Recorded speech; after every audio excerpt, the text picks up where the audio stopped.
नमस्कार दोस्तों, ललित ज्योतिष समाधान में आपका स्वागत है। दोस्तों, आज के वीडियो में हम ये जानेंगे कि आखिर वो कौन सी राशियां हैं जिन पर भूत प्रेत बाधा बहुत जल्दी लग जाती है, और ऐसे ग्रह के कुछ कॉम्बिनेशन, ऐसी ग्रह की कुछ युतियां जो हमें बताती हैं कि अगर वो किसी भी व्यक्ति की कुंडली में हों तो उन पर भूत प्रेत बाधा जल्दी लग जाती है।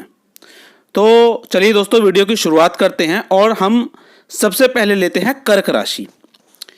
देखिए दोस्तों, कर्क राशि जो है चंद्रमा की राशि है और ये जल प्रधान राशि है, यानी कि कर्क राशि का संबंध चंद्रदेव से है और जल से जुड़ी हुई एक राशि है। इस राशि की जो विशेषताएं हैं वो हैं चंचलता, थोड़ा भावुक रहना, बच्चों जैसी मासूमियत रहना और शीतलता रहना। तो दोस्तों देखिए, जो भी राशि जल से जुड़ी हुई है, चंद्रमा से जुड़ी हुई है, ऐसी राशियों पर भूत प्रेत बाधा बहुत जल्दी लगती है।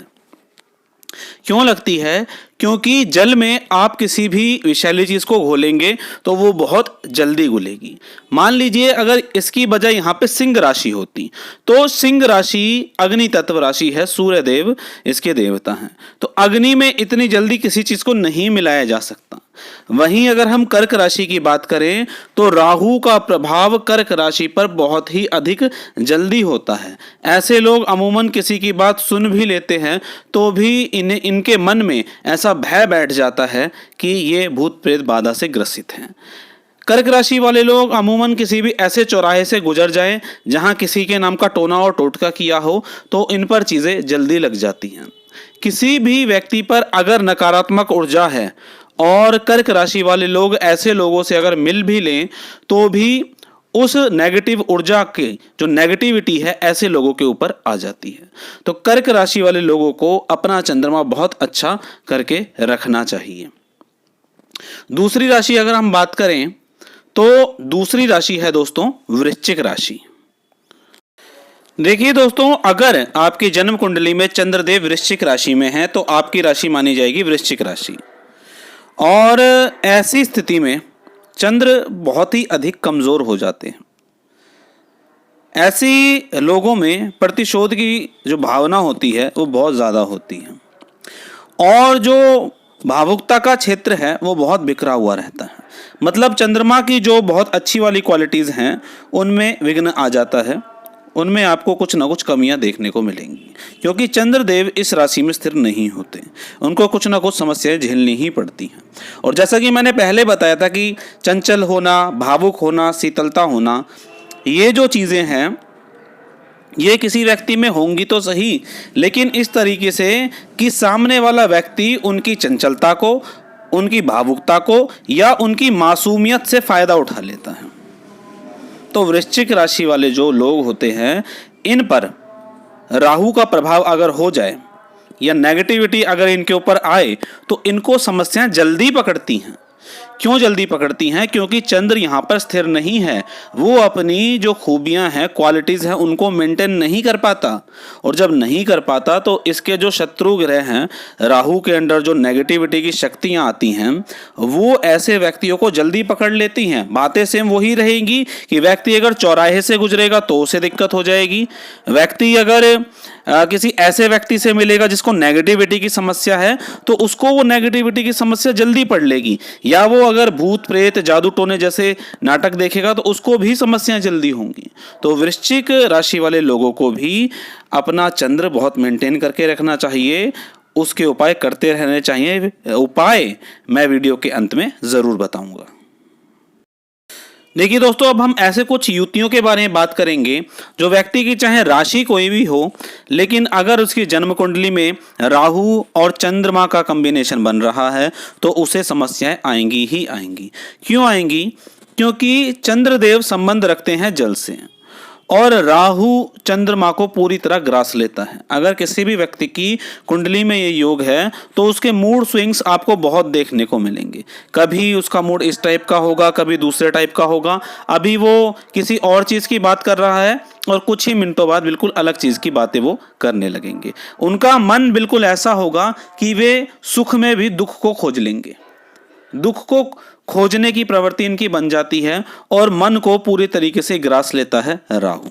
ऐसे लोगों को परछाइयाँ दिखना, पीछे किसी व्यक्ति का खड़ा दिखना, अकेले में बहुत डर लगना, रात में बहुत ज़्यादा डर लगना, सो के जब ये उठते हैं तो कभी कभी इन्हें ऐसा लगता है कि जैसे उठ नहीं पा रहे हों, किसी चीज़ ने इन्हें दबा लिया हो। इस तरह की फीलिंग्स इन्हें ज़रूर आती हैं। तो राहु और चंद्रमा का कॉम्बिनेशन अगर किसी भी व्यक्ति की कुंडली में है तो उसे अपने चंद्रमा का उपाय ज़रूर कर लेना चाहिए। देखिए दोस्तों, अब हम बात करेंगे चंद्र और केतु की युति के बारे में। हालांकि ये युति राहु और चंद्र की युति से कम प्रभावशाली होती है, लेकिन व्यक्ति को नेगेटिविटी की दिक्कत ज़रूर देती है।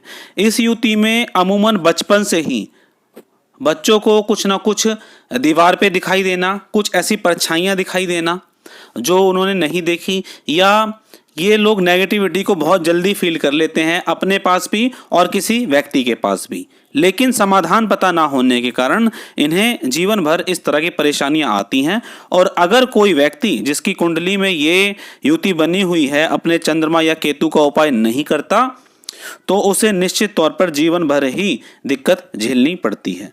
तो चंद्र और केतु की युति में भी राहु और चंद्रमा जैसे ही प्रभाव आते हैं, क्योंकि यहाँ भी चंद्रमा को ग्रहण लग जाता है और ग्रहण लगने के कारण चंद्रमा अपनी जो भी विशेषताएं हैं, जैसे कि भावुक होना, मासूमियत होना, शीतलता होना, इन सबको खो बैठता है और सामने वाले लोग इन्हीं सारी चीज़ों से फ़ायदा उठाते हैं और अमूमन ये लोग ठगा हुआ महसूस अपने जीवन में करने लगते हैं।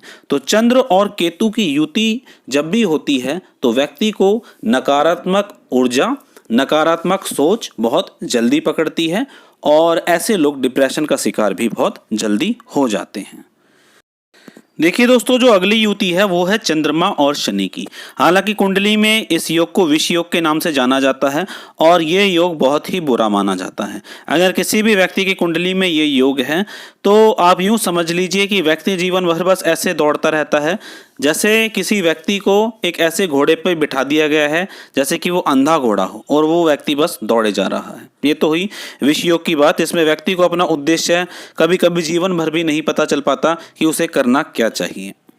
अब अगर हम नकारात्मक शक्तियों के बारे में बात करें तो चंद्रमा पे अगर शनि का प्रभाव हो जाए तो मन बहुत उदास रहने लगता है, एंग्जाइटी, छोटी छोटी बातों पे डिप्रेशन रहने लगता है और ऐसे लोग भी नकारात्मक ऊर्जा से बहुत ही अधिक जल्दी प्रभावित हो जाते हैं, क्योंकि शनिदेव राहु के मित्र हैं और राहु भी शनिदेव के मित्र हैं।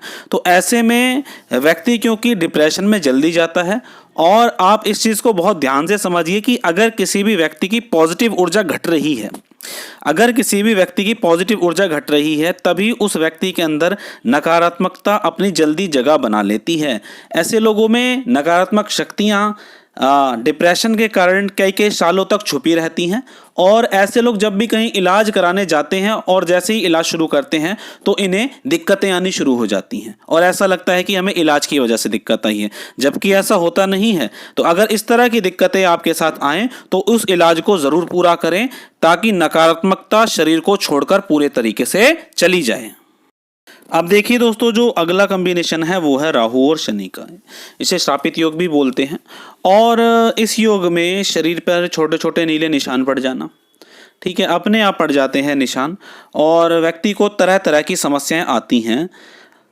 अगर ये योग शत्रु राशि में बन जाए, जैसे कि सिंह राशि में बना हो, वृश्चिक राशि में बना हो, तो दिक्कतें बहुत ज़्यादा आती हैं। अगर ये मित्र राशि में बना हो तो दिक्कतें तो आएंगी लेकिन वो कम आएंगी। हालांकि जो व्यक्ति होगा वो टेक्निकल माइंड का होगा, लेकिन इस तरह की समस्याएं उसे आती ही रहती हैं। इसीलिए राहु और शनि के कुछ ना कुछ उतारे इनके लिए बहुत ज़रूरी हो जाते हैं जब ये कॉम्बिनेशन शत्रु राशि में बना हुआ हो। ऐसे लोग ज़्यादा सीधे नहीं होते और इन चीज़ों पर ज़्यादा भरोसा भी नहीं करते और इसी कारण नकारात्मक शक्तियां इन्हें जकड़ लेती हैं और काफ़ी लंबे समय तक परेशान करती हैं। तो इनके राहु और शनि के उतारे बनते हैं जो इनके लिए करने बहुत ज़रूरी हो जाते हैं। अब देखिए दोस्तों, कुछ उपाय के बारे में बात कर लेते हैं। आपकी चाहे राशि कोई भी है या लग्न कोई भी है या आपको कुछ नहीं पता, तो आप सभी लोग बेहिचक ये उपाय कर सकते हैं। देखिए, एक तो आप शिवलिंग पर रोज जल चढ़ाने की अपनी हैबिट बनाइए। एक स्टील का लोटा लेकर उसमें थोड़ा सा कच्चा दूध मिलाकर रोज शिवलिंग पर जल चढ़ाने की हैबिट बनाइए। ये बहुत ज़रूरी है। और नमः शिवाय मंत्र का जाप होगा कम से कम 108 बार, लेकिन सिर्फ और सिर्फ मंदिर में ही ये उपाय आप कर सकते हैं। दूसरा है कि थोड़ा सा कच्चा दूध अपने नहाने वाले पानी में मिलाकर रोज नहाइए। अपनी माता की जितनी सेवा हो सके ज़रूर करें। अपनी माता को अपने हाथ से कम से कम एक बार 1 गिलास पानी या 1 गिलास दूध ज़रूर पिलाएं। अपनी माता के पैर छूने की हैबिट बनाएं कहीं भी आने जाने से पहले।